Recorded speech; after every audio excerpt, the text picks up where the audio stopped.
Assalamualaikum warahmatullahi wabarakatuh. Perkenalkan, nama saya Muhammad Pali Padilah. Di sini saya akan menjelaskan materi dari pertemuan 9 sampai 15. Yang pertama, qabulul ibadah. Yang kedua, syumuliyatul ibadah. Yang ketiga, nataizul ibadah. Qabulul ibadah atau diterimanya ibadah. Ibadah di dalam Islam terbagi menjadi dua jenis. Yang pertama, ibadah mahdah dan ibadah ghairu mahdah. Ibadah mahdah atau murni yaitu ibadah yang pedoman dan kifayat pelaksanaannya sudah ditentukan berdasarkan keterangan nas dan bersifat baku, sehingga manusia dilarang untuk menambah atau menguranginya. Contohnya sholat, zakat, puasa, haji, dan umroh.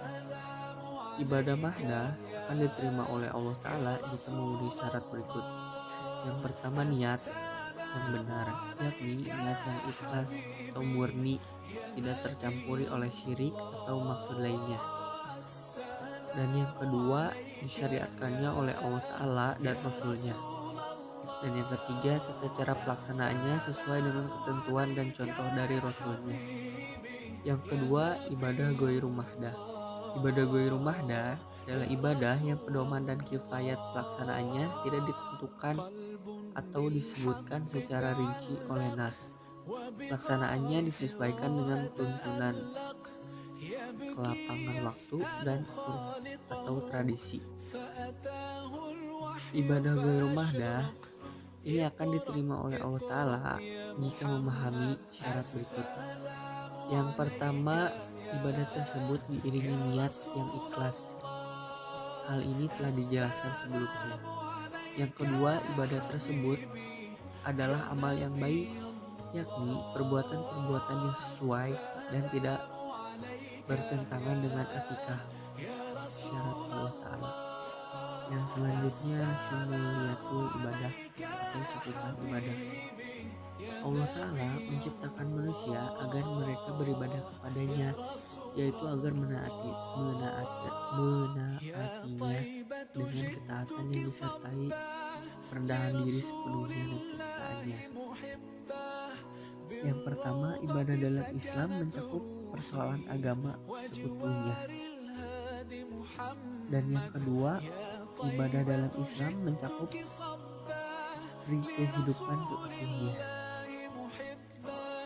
Dan yang ketiga, ibadah dalam Islam mencakup esensi kemanusiaan seutuhnya, yakni mencakup hati, akal, dan anggota badan. Syekh Yusuf Qaradawi berkata, maka seorang muslim dapat beribadah kepada Allah dengan pikiran, hati, insan, dan indera-indera yang lain. Dapat beribadah dengan badan seluruhnya.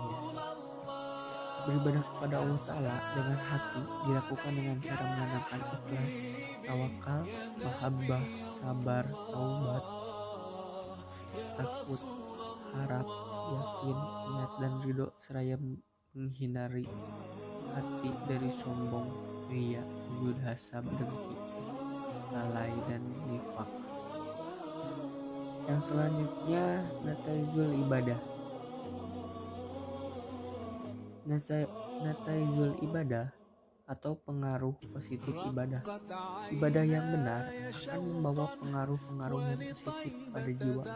Yang pertama, semakin teguhnya keimanan. Yang kedua, semakin kuatnya penyerahan diri dan ketundukan kita kepada Allah Ta'ala. Di saat kita melakukan ibadah, hakikatnya saat itu kita sedang melakukan kristallisasi kesadaran diri terhadap keagungan Allah Ta'ala dan banyaknya nikmat yang diberikan olehnya kepada kita. Maka semakin banyak beribadah akan semakin kuat kita dan semakin berserah diri kita kepadanya. Dan ketiga, memperkokoh insan. Rasulullah SAW bersabda, yang artinya, kamu beribadah kepada Allah seakan-akan kamu melihatnya. Jika kamu tidak dapat melihatnya, maka sesungguhnya dia melihatmu. Hadis riwayat Bukhari Muslim. Yang keempat, memperkuat sikap atau ketundukan kepada Allah. Yang kelima, meneguhkan tawakal kepadanya. Yang keenam, melarikan atau kecintaan kepada Allah Ta'ala. Yang ketujuh dan kedelapan, memupuk khauf atau rasa takut dan raja atau pengharapan kepada Allah Ta'ala. Jika kita beribadah dengan benar, akan muncul dalam diri kita rasa takut jangan-jangan ibadah kita tidak diterima dan tidak diridhoinya. Meskipun begitu, kita pun akan senantiasa memunculkan raja atau pengharapan terhadap kemurahan, pengampun, dan kasih sayang Allah Ta'ala. Yang kesembilan, menumbuhkan sikap taubat atau taubat kepada Allah Ta'ala. Yang kesepuluh, membiasakan atau menyeru atau memohon kepada Allah Ta'ala. Yang kesebelas, terwujudnya sikap lembut, tenang, tunduk, dan kerendahan diri di hadapan Allah Ta'ala. Yang selanjutnya, bina al-hijjah. Sebagai seorang muslim, sudah selayaknya kita menumbuhkan al-hijjah, yakni kesadaran akan kehormatan, kemuliaan, dan kebanggaan diri sebagai manusia, sebagai seorang muslim, dan sebagai umat Islam. Kehormatan, kemuliaan, dan kebanggaan sebagai al-insan atau manusia disebutkan bahwa kita dijadikan oleh Allah Ta'ala sebagai makhluk yang diberikan kemuliaan dan diberikan kelebihan. Yang terakhir, nataijut taqwa, buah-buah ketakwaan. Kita telah mengetahui bahwa ibadatus shalimah atau ibadah yang benar akan menghasilkan ketakwaan di dalam jiwa. Lalu apakah keuntungan yang kita peroleh jika kita menjadi orang yang bertakwa? Yang pertama, memperoleh rahmah atau rahmat Allah Ta'ala. Yang kedua, memperoleh al-furqan.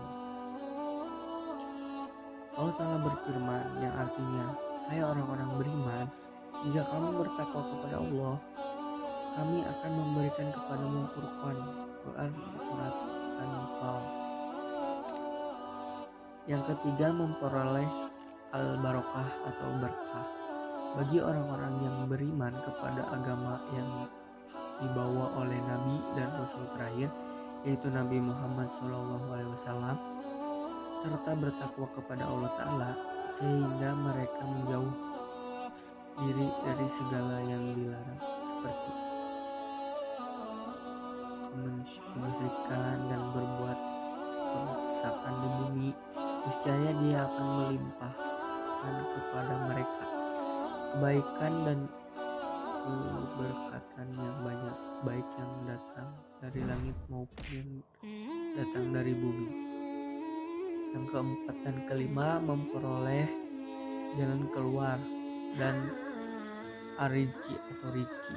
Orang-orang yang bertakwa kepada Allah Ta'ala akan diberikan dan dimudahkan jalan keluar dari kesulitan yang dihadapinya, dan diberikan pula rezeki Allah Ta'ala dari arah yang tidak disangka-sangka, yang belum pernah terlintas dalam pikirannya.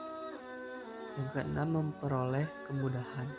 Orang yang bertakwa kepada Allah, melaksanakan perintahnya dan menjauhi larangannya, maka ia akan dimudahkan urusannya, dilepaskan dari kesulitan yang dialaminya. Dan yang ketujuh dan kedelapan, memperoleh atau penghapus dosa. Yang kesembilan, memperoleh ampunan Allah Ta'ala. Mungkin cukup sekian video kali ini. Mohon maaf bila ada kesalahan. Wassalamualaikum warahmatullahi wabarakatuh.